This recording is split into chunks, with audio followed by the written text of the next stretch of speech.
Welcome to the Fostering Change Podcast, Season 3. I'm Rob Shear, the founder of Comfort Cases and your host.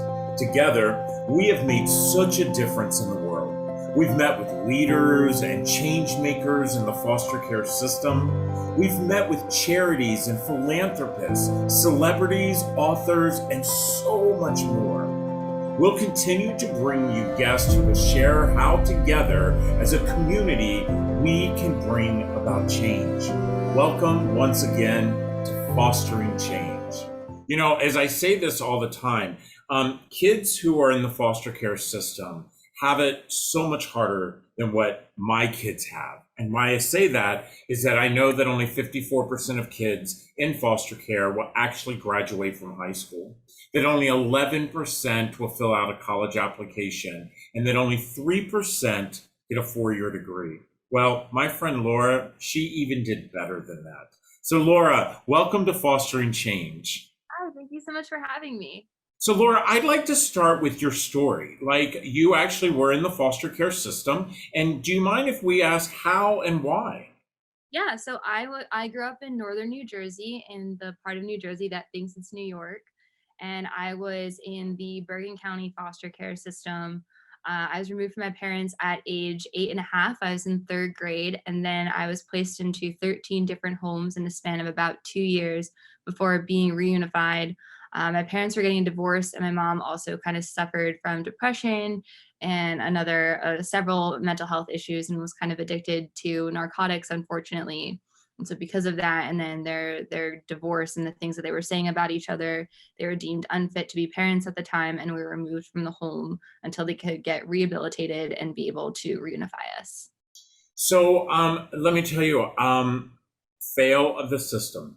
Again, 13 homes that you went through. It's unacceptable.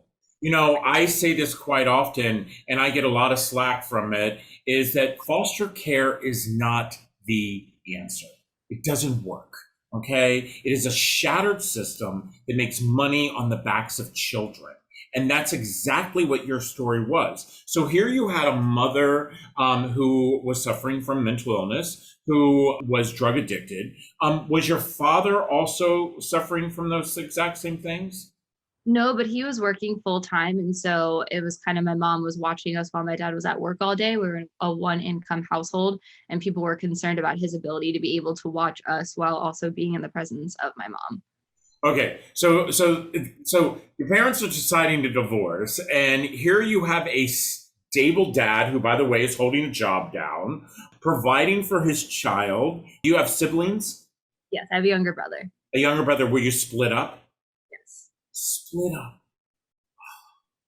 Here you are, you know, you've got this dad who's working in a system that comes in and says he's not fit. And this is a thing that I don't understand. I don't understand why we do not do more to keep the family intact. So for an example, in your parents' situation, remove the perpetrator. Your mother had to leave. That doesn't mean your dad has to quit his job. I mean, there is a thing called daycare.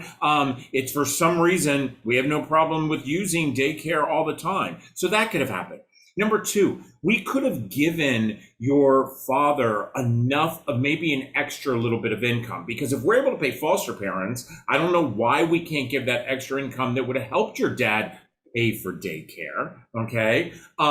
Put your mother in a treatment facility place to be able to have the contact with all of you, or maybe even bring somebody into the home. I'm assuming you had relatives.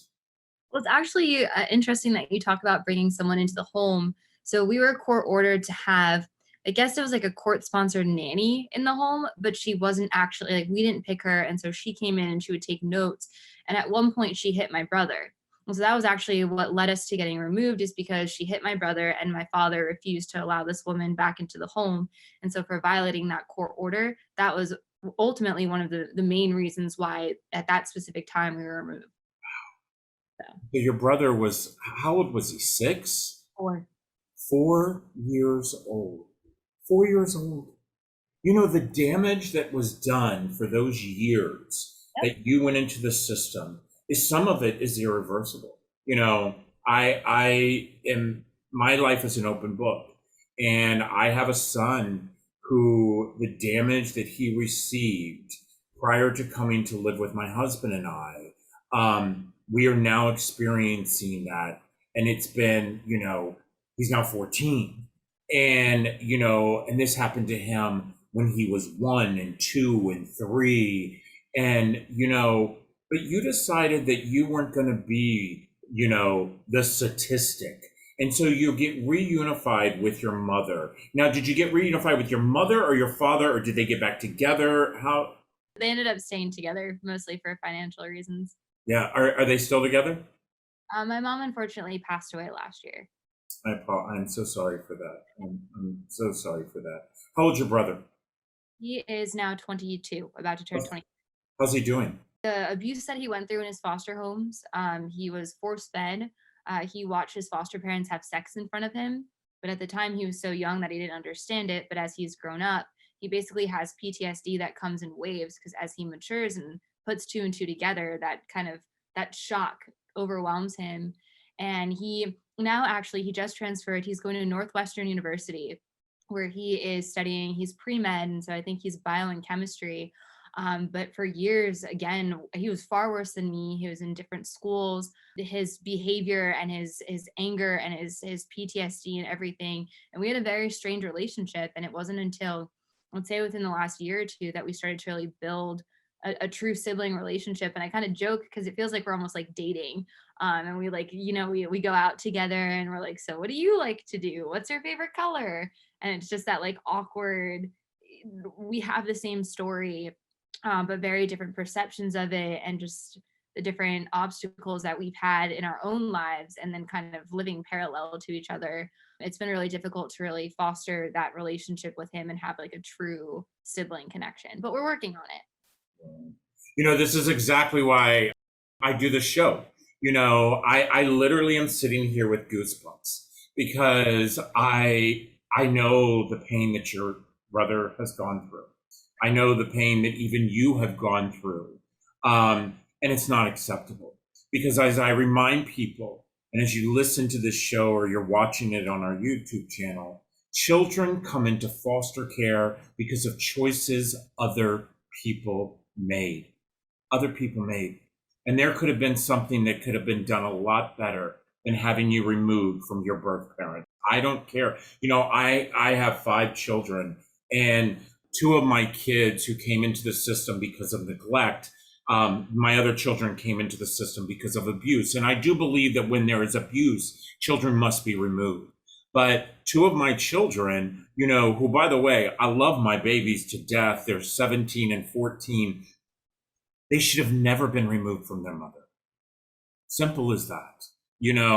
We as a community should have gone in and done what communities were meant to do, which is to lift them up. See, I guarantee you that within your community, probably nobody knew what was going on. So where were your aunts and your uncles and your grandparents? So my grandparents had all passed away by the time I was born, unfortunately. Previously, New Jersey had a rule. I think they've actually amended it since I was in the system. But basically, you couldn't be placed with out-of-state relatives because of jurisdictional issues and dealing with court and stuff. And so I didn't have a lot of family. All my family lives in Maryland and Florida. And unfortunately, I was in foster care, so my parents weren't the best parents in the world. Do I think I should have been taken away from them? No. But I also think it's kind of representative of the fact that I don't really have a close relationship with my extended family because of how they showed up. I'm also, at the same time that I'm rekindling my relationship with my brother, I'm actually in the process too of getting to know my cousins, my first cousins and their kids, who are actually closer in age to me than I am to my first cousins. So starting to reach out to them. That's what I did during quarantine, was I reached out to them and I said, hey, we're related. So, it's been an adventure. But yeah, I think that the foster care system really was kind of lazy. I think that's a pretty good word for it, of trying to make those connections to family who, had they known, I'm sure would have stepped in or would have done something, then let us fall to the wayside. Yeah, and you're exactly right. Fall to the wayside. And you're right, lazy. It is a system that we do not fund properly, and the funds that they do receive are not used in the way they should be used. Simple as that. It is a shattered system. And as I say it, when something is shattered, we have to rebuild it. We have to rebuild it. And this system must be rebuilt. As I hear your story, I know people are listening and they're thinking, oh, this is made up, or how can this be? Guys, I'm telling you, this is true. This is happening today. This is happening yesterday. This will happen tomorrow if we don't do something about it. And I think that's exactly what my friend Laura, we're going to talk about next. Listen, we're going to take a quick break. This is such an interesting conversation. When you actually hear someone, 13 homes, I want you to just think about that. Think about that as we take this break. 13 homes in 2 years. So imagine that you have to pack your belongings 13 times in a matter of 24 months. Think about it. We'll be right back. Well, we've made it to the end of 2021. For many, 2022 couldn't have come any sooner. This is just a quick reminder that it's not too late to make a donation to Comfort Cases before the tax year comes to an end. In this season of giving, we know many need your support. But if you choose to donate to Comfort Cases, you will be supporting youth in foster care and the organization that works so hard to make sure we're providing Comfort Cases and Comfort XLs to children who are entering our foster care system. You have to understand that 100% of your donation is tax deductible, and we would really, really appreciate it for you to help us make a difference. Thanks again for being a great human, and Happy New Year. Normally when I come back from a commercial break, I have a little bit of energy in me and a little bit of excitement. And instead, I couldn't stop thinking about what I told all of you to think about. 13 homes, being separated from your sibling, not understanding. And by the way, there is no understanding because no one tells you anything. One day you're lying in a bed in a room that you think is yours, and then the next day the social worker knocks on the door and moves you again and again and again and again. I understand about choices in life. I understand that we all have a choice. I say it quite often. You have the choice to give up. To give up. We see it every day in our system. We see kids who can't take 13 homes, missing their family, not understanding why them. We can give in. Give in and do exactly what our community wants. Go to prison. See, that's what this is. The system is a pipeline to our prison system. And it truly is.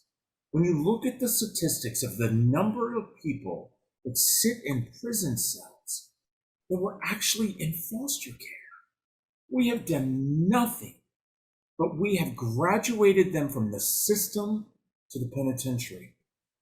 My friend Laura, she decided to do something about it. Not only did she graduate from high school after, by the way, I will remind you, being moved 13 times within 2 years.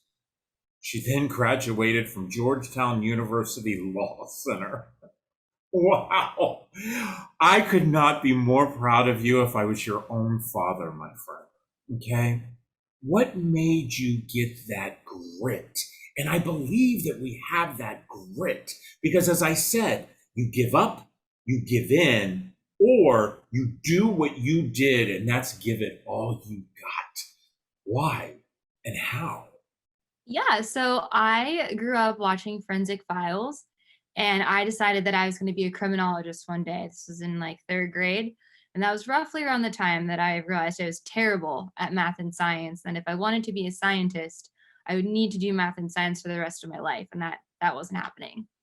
So then in fourth grade or end of third grade into fourth grade, I was in foster care and I was in court all the time. And I loved the papers. And it's funny because now that I'm a lawyer and I see all these papers, I hate the papers. There's so many papers. But growing up, I loved the briefcases full of stacks and I just wanted to read them all. So I was in court and then I saw the movie Legally Blonde and I realized that I could be a criminologist and do the science and the murders, but not have to do the math aspect. I'm going to put two and two together and saw that Elle Woods in court every day was very similar to me. And so she's kind of a role model. And I told my social worker, I was like, I'm going to be a lawyer one day. And in the backseat of her car, and she had her coworker with her, and they looked at each other, and they're like, "We don't think so. Like you've been through way too much."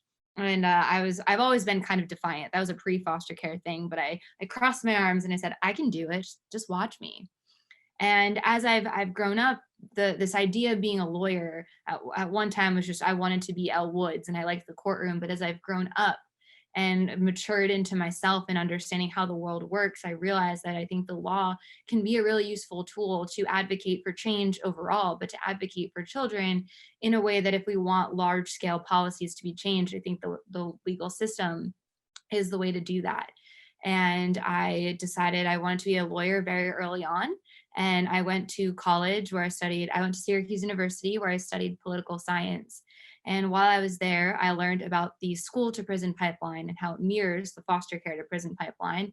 And that drove me insane because I understand exactly what's going on in foster care and why foster children end up the way they do. And unfortunately, it's unsurprising. But why are children who are at school with their parents and have a place to stay every night, why are they ending up with the same results? So after I graduated college, I was a Teach for America Corps member in Washington, D.C. That's how I came down to the area. And I taught preschool and kindergarten. And I very quickly realized what was wrong in schools. And then I wanted to go to law school because that's always been the goal and wanted to continue my studying and understanding the school and the foster care to prison pipelines and how I could use my legal career to dedicate myself to changing both of those statistics. Wow. I mean, wow. That is so unbelievable. So not only being in the system and they try to shatter you, by the way, you then became a teacher, which, by the way, those who know me know I love teachers. Teachers are the gateway of our success. But then you said, you know what? I see the problem. And I'm not going to sit here and continue to blame the system. I'm going to get in it and try to change the system. That's exactly what you did. You went in and said, I'm not going to blame it. I'm going to try to change it. And that's exactly what you're doing. The whole prison pipeline, foster care to prison, I don't think people know how bad it is, Laura. Can you give us some statistics so our listeners and viewers can truly understand when we talk about this pipeline? Yeah, so I believe the statistics are for each foster care placement, it increases by 10% your likelihood of ending up in prison. Um, 57% of students, I believe, former foster children, are more likely to be suspended three or more times. They're more likely, I don't have numbers, but are more likely to be academically behind, are more likely to be, are more likely to need IEPs. And even more frightening than that, they're more likely to need IEPs and not be able to get their IEPs. And so you see this relationship of the foster care system, which is traumatizing in and of itself, where children are being removed from their homes, being removed from their families, being moved from foster home to foster home, not having any consistency when they're coming into the classroom. When I was in foster care, in fourth grade, they lost my records, and this is before they were computerized in the way that they are now. And I missed a month and a half of fourth grade. And it's funny, and I joke about this because when I came back, I missed the pivotal time of year in fourth grade where you learn how to multiply like two digit numbers, so like 48 times 12, kind of big numbers. And I missed this lesson, and I was so behind. And fortunately, one of my classmates called it out, but I didn't know how to multiply 48 times 12 quickly. But I did know that multiplication is like addition, so I wrote 48 12 times on my paper and then tried to add it up. And that's when the teacher and the student kind of intervened. But just those environments of being academically behind, not being able to even call out. I didn't know that I didn't know multiplication. I was too afraid. I was the new kid. I didn't want the teacher to know that I didn't know stuff. And so it's just frustration and inability to build relationships. That was another thing. I was fine academically, but then my relationships with authority and teachers and people telling me what to do, you learn very quickly. And I'm sure you're well aware that foster care is an every man for himself world. And you have to make decisions that are in your best interest. And even though you're 9, 10 years old, you need to make the decisions that you feel are best for you, because you might be placed in a home that you don't like. And a lot of the times the reasons that I was removed from homes was because I didn't like the families. I had a family who fed me leftovers every day. So they would have a warm steak for dinner. And then the next day I would get that steak, and they would have pasta the next night and I would get the leftover pasta. And that takes a toll on you and your ability to make those connections and trust adults. And then you go into a school where you're supposed to trust these people, but why would you, especially when your entire outside life is told to distrust everyone? You're right. It's me not knowing the difference between there, and there. Mhm. I couldn't get caught up. I couldn't learn fast enough. And I see it today with kids, and that we label them so the government will pay more money, but we're not giving them the services that they need. I think about my son Alex. He's 20 years old. He's a sophomore in college. He graduated from high school with a 3.6. And by the way, like you, the system, the system. And it's taken him several years to trust his dad and I, to know that we are going to be there for him. And he's been able to thrive and do so well.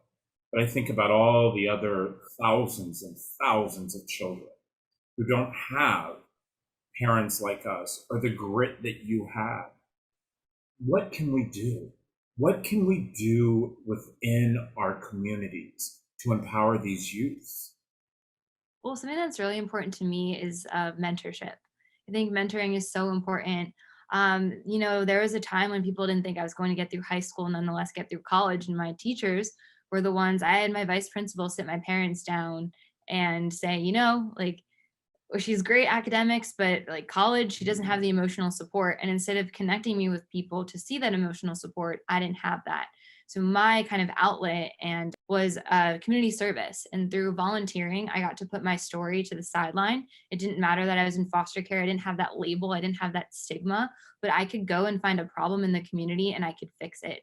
And I could sign up for different events and I could create a platform, and I had a voice, and my story didn't matter. And I got to see that I could help people. And no matter how old you are, serving others, you can do it. And as you get older, that can become more nuanced. But I think community service was a really helpful outlet. And then through community service, finding those relationships, finding those adults, finding those mentors who just liked me as Laura and didn't know that I was in foster care. Eventually that would come out, but just having an adult who was doing great things, who had a career, who served others all the time, and getting those necessary characteristics and leadership traits that I definitely didn't get in foster care, and was struggling to find that trust in a school setting. And so for me, after having come out of the system, I don't directly mentor foster children, but when I was in DC, I was mentoring several students at the Nationals Youth Baseball Academy. So I watched several boys grow up, and I worked with them. And sometimes we'd actually talk about things, and other days we just wanted to play ball. And that's really important too, is understanding that one, children have thoughts and needs that should be heard, and a kid's opinion matters. I think it's so important to let them have their voice heard and their needs respected, and not always prying and having a deep conversation at every moment. Sometimes the best way to build a relationship is say, you don't want to talk to me today, fine, let's play catch. So doing that, I was also a Girls on the Run coach. And while Girls on the Run isn't specifically targeted towards a certain sect of young women, it's a great opportunity to mentor through the power of running. And so we would train these girls to run a 5K, their very first 5K. And then we'd also do character development. And again, it was a great opportunity for them to be led by young adult leaders, but also to build a community amongst each other. I love it. And I do agree with you. Mentoring. I say this quite often. Each and every one of us have the same exact thing, the exact same thing that we are so rich about, and that's time. And that's time. Maybe you don't have the money to donate. Maybe you're not able to foster. Maybe you're not able to adopt. But each and every one of us have time. And if we took that time and invested in a child who, by the way, we should be investing in because that child is our future, what a difference the world would make. You know, Laura, you have been absolutely amazing. You have been such the light that I needed today, to hear your story, to hear how far you've come and how far I know you will be. When I look in your eyes on this screen, my heart smiles, and I'll tell you why. Because I see my future, and my future is so bright because you're in it, and because you are going to bring about change. Listen, I tell you all, we're doers, and doers make the world go round. So get out there and do. Take care, everybody. I want to say thank you to each and every one of you for listening or watching the latest episode of Fostering Change. All of us on our team hope that you've learned something new today and have been inspired to be a good human. Now, just a reminder that you can always find Fostering Change on your favorite channels on Google, Spotify, iTunes, YouTube, and others, including, of course, comfortcases.org. I want to give a big thank you to all of you for joining us each and every week. And a reminder that if you have a suggestion for a guest, or maybe you might have a question about today's podcast, or are interested in becoming a sponsor of Fostering Change, please don't hesitate to email me personally at fosteringchange@comfortcases.org. Now, that's it for now. Thanks again, and we'll see you next Tuesday. Take care.